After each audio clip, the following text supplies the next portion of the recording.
लाठीचार्ज अलग अलग हुआ। 4 अधिवक्ता साथियों के सर टूट गए। चोट आई है, 25 से ज्यादा अधिवक्ता चोटिल हैं। इन्होंने मंशा बना के आए थे कि वकीलों को आज मारना है। पुलिस के द्वारा जो कार्रवाई की गई वह एक कार्रवाई ना होकर एक गुंडागर्दी है। अरे सड़कें चलने के लिए है या कोई भी व्यक्ति आकर के चौराहे पे आके तमाशा बना देगा? अराजकता नहीं सड़कों पे फैलने देंगे। यार से मानेंगे ठीक बात है, नहीं मानेंगे तो दूसरा तरीका अपनाएंगे।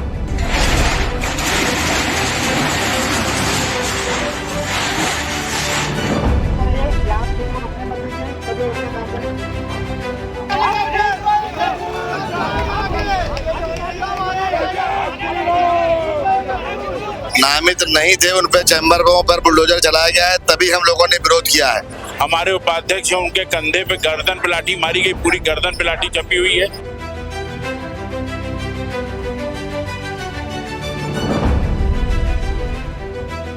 कि न बार और न सरकार ये दोनों के अधिवक्ताओं के बारे में सोचना ही बंद कर दिया है। और जो ये पुलिस के द्वारा जो लाठीचार्ज की गई है इस बर्बरता के साथ, ये भैया मैं इसकी पूर्ण निंदा करता हूँ।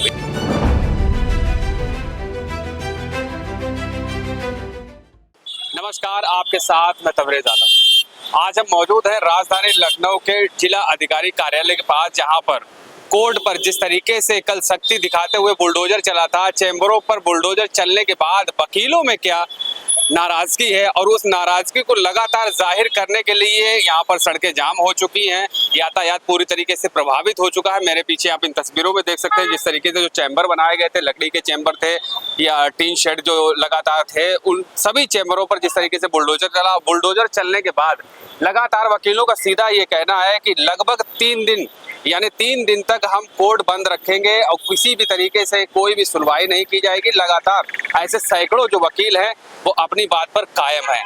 और इसी के साथ अब हम बात करने वाले हैं यहाँ पर जो कुछ मौजूद वकील होंगे, उनसे पूछेंगे कि आखिर लगातार आगे की क्या स्ट्रेटेजी है और आगे किस तरीके से वो लोग इन चीजों को लेकर अपनी बातों को रखेंगे। कैसा क्या हुआ, आगे के क्या भैया कई एनक्रोचमेंट ऐसे थे जो मतलब जिसपे जो है चिन्हित किए गए थे, लेकिन उसकी एवज में भैया जो उनकी आड़ में कई ऐसे चैम्बरों को तोड़ दिया गया जो सरकारी थे, लीगल थे। और जो ये पुलिस के द्वारा जो लाठीचार्ज की गई है इस बर्बरता के साथ, ये भैया मैं इसकी पूर्ण निंदा करता हूँ भैया। और जो इस प्रकार का जो माहौल उन लोगों ने स्थापित किया है, अगर भैया न्यायालय में यही पुलिस आती है, अगर हमारे द्वारा भी यही किया जाए तो क्या यह सही है? आप बताइए। बिल्कुल, बहुत ही सोचने वाली बात है जिस तरीके से लगातार प्रदर्शन है। और इसी के पीछे हम आपको दिखाएंगे कि जिस तरीके से पूरा जो अधिवक्ता है उनकी तरफ से अधिवक्ता समाज के ऊपर इस प्रकार से चोट की गई है, ये मैं कहता हूँ भैया कि ये क्या सही है? क्या समाज इस चीज को देख के भैया अब नहीं आवाज उठाएगा? आज अधिवक्ता एकता भैया यही बोलती है कि अब हम लोग भी अपने उस पे आए। 2 दिन जो आप लोग ये रोड जाम करके बैठे हैं, क्या दिखाना चाहते हैं? ये तो भैया कुछ नहीं, हमारा भैया अपना वो है अनशन, हम अपना करेंगे अब इसके ऊपर। मैं बताना चाहता हूं कि एक अनुराधा सिंह एडवोकेट हैं, उनके चैम्बर के उनके घर के सामने कुछ अधिवक्ता महोदय का चैम्बर था। क्योंकि कहा यह गया है कि वहां से कुछ जो है गलत जो है काम होते थे, तो इसलिए जो है उनके और अधिवक्ता महोदय के बीच में कुछ झगड़ा हुआ। अधिवक्ता महोदय के ऊपर उन्होंने FIR करवाई, अधिवक्ता महोदय ने उन महिला के ऊपर FIR करवाई। तो FIR के बाद महिला जी जो है वो अनुराधा सिंह जी जो है FIR क्वेश्चनिंग में गई और FIR क्वेश्चनिंग में होने के बाद जो है कोर्ट ने उस पर एक्शंस लिया और सुमो मोटो एक्शन लेने के बाद जो है एक PIL उन्होंने as a criminal PIL use कर ली। और क्रिमिनल PIL होने के बाद कोर्ट ने जो है खुद अपने आप ही जो है नगर निगम आयुक्त को जो है उन्होंने कॉल किया और उनसे पूछा कि क्या बात है, क्यों ऐसा इस प्रकार की अतिक्रमण है। तो उन्होंने कहा कि ऐसा है कि चूंकि 72 चैम्बर ऑलरेडी इसमें हैं और 72 चैम्बर को हमने चिन्हित किया हुआ है जो चैम्बर अतिक्रमित करते हैं। लेकिन कोर्ट में उसके बाद उन्होंने अपना बाय एफिडेविट जो है सब जवाब दाखिल किया। कोर्ट ने कहा कि ठीक है, अगर इस प्रकार की बात है तो आप अपना जो है एक एफिडेविट्स के माध्यम से आइए और बताइए क्या है। उन्होंने अपना दाखिल किया, कोर्ट ने फिर पूछा, उसके बाद डेट लगाई गई 6 तारीख। 6 तारीख के बाद पूछा गया 6 तारीख को कि आपने क्या कंप्लायंस किया। तो उन्होंने कहा कि चूंकि पुलिस फोर्स हमको नहीं अवेलेबल हो पाई, इसलिए मैं जो हूँ कार्रवाई नहीं कर पाया। तो उसके बाद जो भी डेट उसके बाद दी गई 17 तारीख वगैरह कुछ दी गई कि भाई नोटिस वगैरह चिपकाया गया अधिवक्ताओं के पास। लेकिन कोर्ट में जो है मैं भी था कोर्ट में उपस्थित, मैंने भी कोर्ट से कहा, महोदय से रिक्वेस्ट की। मैंने कहा कि हुजूर ऐसा है कि चूंकि इसमें रिविजिट करवा लिया जाए तो जब बेहतर रहेगा। हमने कुछ सजेशन भी महोदय को कहा कि कुछ आप चाहें तो इस पे भी विचार किया जा सकता है कि अगर यहाँ पे 1 वे व्यवस्था लागू कर दी जाए, जो जब हाई कोर्ट 2016 में था यहाँ पे, तो उस स्थिति में बहुत अच्छा हो जाएगा कि वन वे व्यवस्था 10 से 5 बजे तक जो है लागू करवा दी जाए तो ठीक रहेगा, और 4 सिपाही यहाँ पे लगा दिए जाएं तो ये व्यवस्था नहीं होगी। साथ में यहाँ पे एक येलो लाइन खींच दी जाए, उसके पार जो भी मोटरसाइकिल किसी की भी या गाड़ी किसी की लगती है तो उस पर जो है चालान कर दिया जाए। और उसके बाद यहाँ पे चूंकि जो पार्किंग की व्यवस्था जिसके कारण बस ये दिक्कतें होती हैं, यहाँ पे हाई कोर्ट जब था तो यहाँ पे गाड़ियाँ पार्किंग होती थी, उस समय नगर निगम ने व्यवस्था बना रखी थी, तो वो भी व्यवस्था इस समय नहीं है क्योंकि कहीं भी किसी प्रकार की पार्किंग व्यवस्थित तरीके से नहीं होती है। और हाई कोर्ट के अंदर जहाँ पे गाड़ियाँ पार्किंग होती हैं वहाँ पे भी अगर मल्टी स्टोरी पार्किंग व्यवस्था बना दी जाए तो अच्छा रहेगा। यहाँ ग्लोब पार्क है, ग्लोब पार्क के नीचे भी मल्टी स्टोरी बनाई जा सकती है। तहसील है पीछे, वो भी डिमोलिसी है लगभग, उसको भी ठीक करके मल्टी स्टोरी बिल्डिंग बनाई जा सकती है। इससे पार्किंग की व्यवस्था और अधिवक्ताओं के चैम्बर बहुत अच्छी तरीके से हो सकते हैं। क्योंकि होता क्या है कि 5000 अधिवक्ता हर बार जो है पास आउट होकर के निकलते हैं, रहेंगे तो कोर्ट कचहरी में वहीं पे प्रैक्टिस करेंगे, तो बैठेंगे कहाँ? आप बाहर बैठने नहीं देंगे, अंदर आप व्यवस्था नहीं करेंगे तो हम लोग जाएंगे कहाँ? तो कहीं ना कहीं कुछ ना कुछ व्यवस्था तो होनी ही चाहिए, अल्टरनेट व्यवस्था तो होनी ही चाहिए हम लोगों की। जी, सबसे बड़ी कमी है कि जब कोई चीज शुरुआत होती है तो शासन प्रशासन सारी आंखें मूंदे रहते हैं, एक के बाद बढ़ता रहता है। जिस दिन किसी अधिकारी की गाड़ी फंस जाती है उसे पता चलता है कि यार हम भी इसमें परेशान हो रहे हैं। आम जनता के बारे में तो किसी को किसी से मतलब ही नहीं है, सरकार बाहर कुछ भी कोई कुछ नहीं कर रहा है। आम अधिवक्ता अंदर बैठने लिए गाड़ी नहीं खड़ी कर पा रहा है। इतनी बड़ी पार्किंग में गाड़ी खड़ी हो पाती तो ये सड़कों पे अतिक्रमण ना होता। ठीक है, सबसे पहले तो मैं यही कहना चाहूंगा कि न बार और न सरकार ये दोनों के अधिवक्ताओं के बारे में सोचना ही बंद कर दिया है। जिस अधिवक्ता वर्ग ने इस देश को आज़ादी दिलाई, जिस अधिवक्ता वर्ग में इस देश को दिशा को दशा दी, कानून की व्यवस्था का पालन करने के लिए अपने आप को इस भट्टी में झोंक दिया। हम काला कोट पहन के 4-5 कपड़े पहन के काम करते हैं। आप जाइए न्यायालय के अंदर जाइए, खाने की, पीने की, उठने की, बैठने की, ना कि शौचालय ठीक से व्यवस्था नहीं है। सरकारें बिल्कुल करें, ये हमारा आपका राइट है। किसी पेशेंट को अगर यहाँ से ले जाना इस रोड से तो हम 10 मिनट का रास्ता 2 घंटे में पार करते हैं। अतिक्रमण है, लेकिन क्या अतिक्रमण इसी रोड पर है? कैसरबाग जाइए आप, अमीनाबाद जाइए आप, और आसपास के जिला न्यायालयों पर देखिए अतिक्रमण किस तरह हावी है। लोकल स्टैंड वाले इस तरह लोग स्टैंड चला रहे जैसे राजस्व का सारा पैसा यहीं आ रहा है। कैसे गाड़ी खड़ी हो रही है? नगर निगम आंखें मूंदे, आयुक्त को नहीं दिखाई पड़ता है यहाँ पर। बिल्कुल ध्यान देना चाहिए। और ये अतिक्रमण नहीं है, ये अतिक्रमण है, ये भूमाफिया है समझिए। यहाँ लोग दुकानें भी चला रहे हैं अधिवक्ता के भेष में। आप चिन्हित करें, ये बाहर का काम है, सरकार का काम है। ठीक है, आप देखें इस बात को। इसके विरोध में जो आप लोगों के द्वारा ये आक्रोश हमारा विरोध कुछ नहीं है। विरोध गांधी जी ने किया था, अंग्रेजों ने बाहर निकाल दिया। हमारा विरोध 4 दिन चलेगा, उसके बाद आप अपने अपने काम में मस्त हो जाएंगे, सरकारें मस्त हो जाएंगी। लेकिन ये बात ध्यान रखें, अधिवक्ता वर्ग बड़ा वर्ग है। 27 का चुनाव है, हमारा एट लगातार होता जा रहा, मान सम्मान खराब होता जा रहा है। इस पे भी मंथन करने की जरूरत है। हम लाठी खाने वाले लोग नहीं हैं, हम कलम के सिपाही हैं। अच्छा सर, जो नोटिस दिया गया था नगर निगम के द्वारा या बुलडोजर चलाने से पहले, उस नोटिस में क्या क्या बिंदु थे? बिंदु पर प्रकाश डालने से पहले मुझे ये बताइए, जब बन रहा था तो ये नगर निगम और बाकी के लोग कहाँ थे? ये लोग कहाँ थे? इन पे भी कार्रवाई होनी चाहिए। जिस दमनात्मक तरीके से प्रशासन ने कार्रवाई की है उसका पूरा विरोध है। माननीय उच्च न्यायालय के आदेश के अनुक्रम में मुख्य मार्ग पर चैम्बर तोड़ने की बात हुई थी, जो स्वास्थ्य भवन से और बस अड्डे तक जाता है। उसको ध्वस्तीकरण की कार्रवाई के अतिरिक्त जो कार्रवाई की गई है वो सब निंदनीय है। और आगे जब तक कि सम्मानित अधिवक्ता साथियों को उसके एवज में बैठने की जगह नहीं मिलेगी तब तक हम कोई कार्रवाई नहीं करेंगे। विरोध प्रदर्शन कहना है लोगों का कि 3 दिन तक लगातार कोई भी कार्य नहीं होगा इस पर। 3 दिन तक अभी काल किया गया है। बुधवार को हम लोग पूरे जिले की बार एसोसिएशन को आमंत्रित किए हैं। अगर तब तक कोई सकारात्मक परिणाम नहीं आता है, जो भी हमारी मांगे हैं, दोषी पुलिस वालियों के खिलाफ कार्रवाई और अधिवक्ताओं के बैठने के लिए उचित स्थान, अगर वो हमें नहीं मिलता है तो हम आगे की रणनीति बनाएंगे और उसके बाद आगे की कार्रवाई करेंगे। क्या ऐसे भी प्रशासन के द्वारा बुलडोजर चलाए गए ऐसे भी चैम्बर पर जो वास्तव में नामित नहीं थे, जो अवैध नहीं थे? जो नामित नहीं थे उन पे चैम्बरों पर बुलडोजर चलाया गया है, तभी हम लोगों ने विरोध किया है।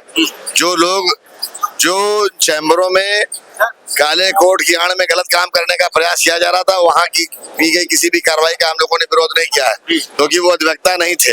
खाली पैंट शर्ट पहन करके और चाय की दुकानें और किसी प्रकार की दुकानें चला रहे थे। उन पर कितनी भी कार्रवाई हो, हम कभी नहीं उनका साथ देंगे।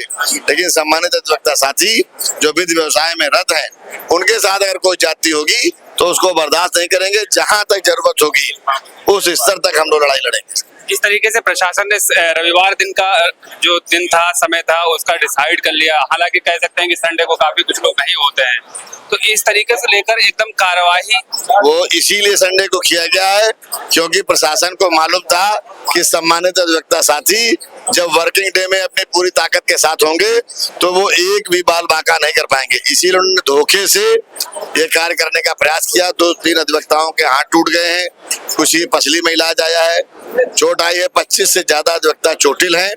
जब तक उचित न्याय नहीं मिलेगा तब तक सारा सिस्टम बंद रखेंगे। वो अधिवक्ता जो चोटिल हुए, घायल हुए, वो लोग हैं कहाँ?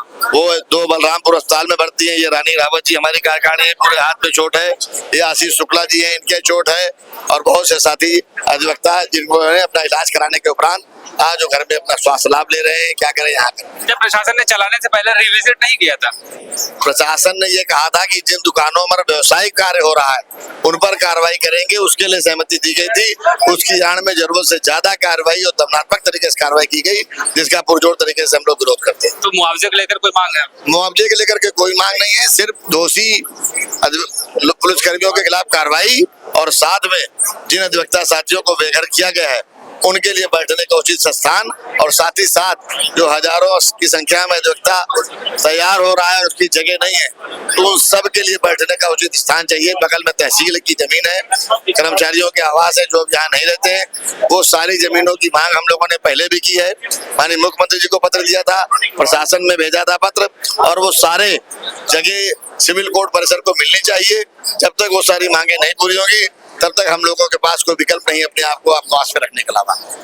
ठीक है सर। अगर 3 दिन, एक छोटा सा सवाल है, अगर 3 दिन में आप लोगों की जो मांगे हैं, जो बिंदु है, अगर उस पर विचार नहीं किया गया, उसके बाद क्या होगा? फिर हमने सब पूरे जिले भर की बार एसोसिएशन को आमंत्रित किया है, और तब भी बात नहीं बनेगी तो पूरे प्रदेश का आह्वान करेंगे, और इसी महीने के अंत तक पूरे प्रदेश के बार एसोसिएशन को यहाँ बुलाएंगे और पूरी तरीके से जो रणनीति बना करके जहां तक लड़ाई लड़ने की आवश्यकता होगी वहां तक लड़ाई लड़ेंगे। जैसा को आपको हमारे अध्यक्ष जी ने बताया, हम लोग उसी रणनीति पे काम कर रहे हैं।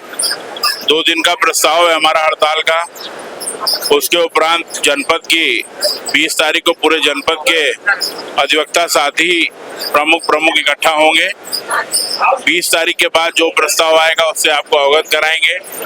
बात नहीं बनी तो मंडल नहीं बनी तो पूरे प्रदेश के अधिवक्ता साथियों का सम्मेलन सेंट्रल बार एसोसिएशन बुलाएगी और इस लड़ाई को आर पार लड़ेंगे।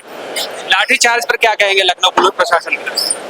अधिवक्ता दिवस, जैसे हम सब अधिवक्ता दिवस मनाते हैं, वैसे ये अधिवक्ता समाज का काला दिन था।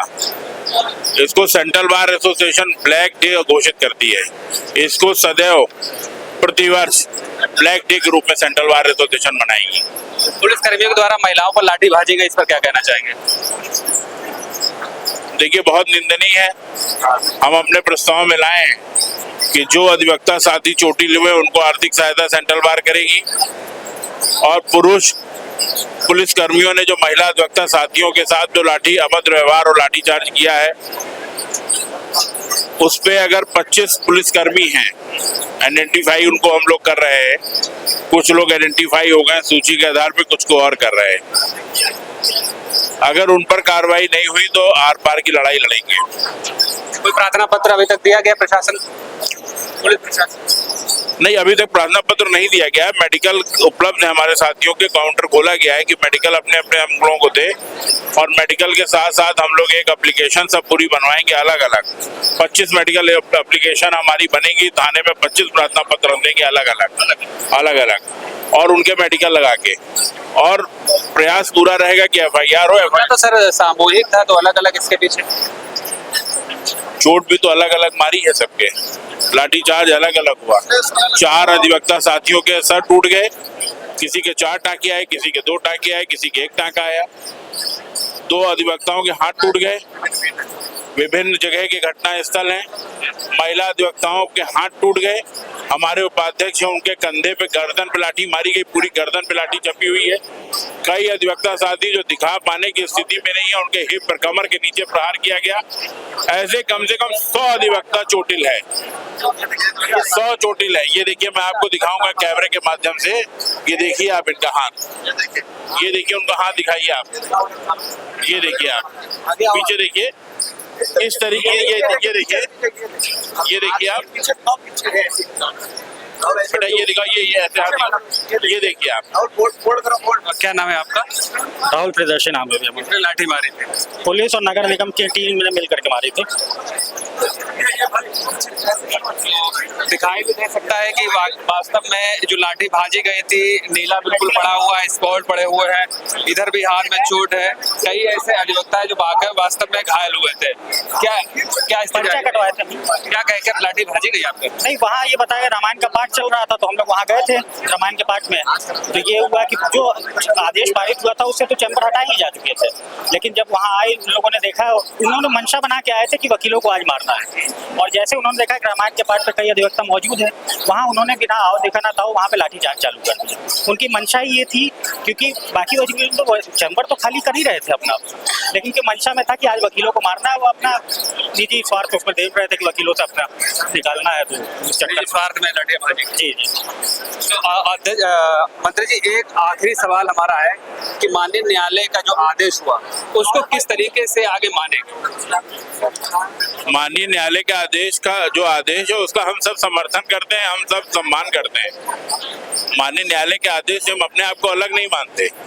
माननीय न्यायालय का आदेश 72 चैम्बर तोड़ना था, उसकी आड़ में 160 चैम्बर तोड़ दिए गए। पुलिस ने आज खुद 100 की संख्या खोली है।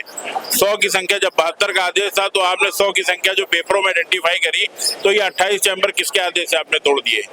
इस तरीके से 60 चैम्बर और हैं जिन अधिवक्ताओं के चैम्बर गिरा दिए गए। उनपे ये हुआ कि जो 20 वर्ष 30 वर्षों से बैठते थे उनके चैम्बरों को क्यों गिराया गया? माननीय न्यायालय का आदेश तो 72 चैम्बर पे था, उसका अनुपालन अगर हो रहा है तो हम उसका अनुपालन हुआ, हम सब साथ में हैं। लेकिन उसकी आड़ में अगर 160 चैम्बर गिराए गए, उसका जवाब हमें कौन देगा? उसका जवाब हम आपसे मांगते हैं, मीडिया बंधुओं से मांगते हैं कि हमारी आवाज को उठाइए, हमारी मदद करिए। 100 से ज्यादा वकील चोटिल हैं, उनकी आवाज सुनने वाला कोई नहीं। हम मीडिया के माध्यम से अपनी आवाज पहुंचाने का प्रयास कर रहे हैं, आपके इस चैनल के माध्यम से आवाज पहुंचाने का प्रयास कर रहे हैं कि आप हम लोगों की ये छोटी सी आवाज इसको पूरे प्रदेश में चलाइए। इसके लिए मैं आपका बहुत धन्यवाद, बहुत आभार व्यक्त कर रहे हैं। देखिए, इसमें हम लोगों का पूरा कॉपरेशन था कि जो अवैध तरीके से, जिसमें अगर कोई अनैतिक काम चल रहा है और प्रशासन अगर उन चैम्बरों को तोड़ रहा था जिसमें फोटोकॉपी मशीन चल रही है, तो किसी प्रकार की कोई हम लोगों को आपत्ति नहीं थी। उसके बावजूद भी एक सरकारी वकील थे, उनको दौड़ाते हुए पुलिस वाले मारते लाए। हम लोग 4 नंबर गेट पे आसानी से बैठे हुए थे, सब लोग, पूरी कारगाड़ी मेरी बैठी थी। उसके बावजूद गेट नंबर 4 बलरामपुर तक की, जहां तक कि उनको आना भी नहीं था, वहां पे उन लोगों ने हम लोगों के ऊपर लाठी चार्ज किया। मैं खुद चोटिल हुआ, 2-3-4 लाठी हम लोगों को मारी। हमारे गाड़ी में हमारे पदाधिकारी में करीब 8 लोग चोटिल हुए हैं। बहुत से आप वीडियो हैं, हम लोगों के पास भी हैं, आप लोगों के पास भी होंगे।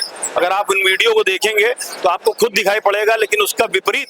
सबसे पहले मैं पुलिस प्रशासन के लिए कहना चाहता हूँ, पुलिस प्रशासन सेम। पुलिस के द्वारा जो कार्रवाई की गई वह एक कार्रवाई ना होकर एक गुंडागर्दी है, जो कि आम अधिवक्ता जिनको कि माननीय न्यायालय द्वारा जो आदेश पारित किया गया था वो सीमित अधिवक्ता चैम्बर थे, मगर पुलिस के द्वारा और पुलिस की वेशभूषा में कुछ ऐसे लोगों के द्वारा जो वकीलों के चैम्बर तोड़े गए, वो भी बहुत निंदनीय कार्य है, जिसका मैं घोर विरोध करता हूँ। और मेरा इतना कहना है कि जो पुलिस ने कार्रवाई की है और उसमें प्रशासन के साथ साथ माननीय मुख्यमंत्री और जितने भी उच्च अधिकारी है उन सभी का उस पर उनको जानकारी है। और उसके साथ साथ हमारे अधिवक्ता भाइयों और बहनों के ऊपर जो हमले किए गए वो भी निर्दोष अधिवक्ता है। वकीलों के पास किसी प्रकार का कोई लाठी डंडा नहीं। घटना को आकस्मिक मानते हैं या प्री प्लान था प्रशासन? ये जो घटना है प्री प्लान है, इसको पुलिस की रंजिश है। पुलिस के द्वारा कैसे प्री प्लान? प्री प्लान इसलिए कहते हैं क्योंकि जो अधिवक्ता था उसके पास किसी प्रकार का कोई लाठी डंडा नहीं था। अधिवक्ता के द्वारा कोई न्यूसेंस क्रिएट नहीं किया गया और न ही किसी प्रकार की मारपीट की गई। ये तो मारपीट पुलिस प्रशासन के द्वारा की गई, जिसमें हमारे जो अधिवक्ता है 100 से ज्यादा अधिक अधिवक्ताओं को चोटें आई है, जिसका मैं घोर विरोध करता हूँ। पुलिस प्रशासन होश में आओ, पुलिस प्रशासन। देश की हर खबर सबसे पहले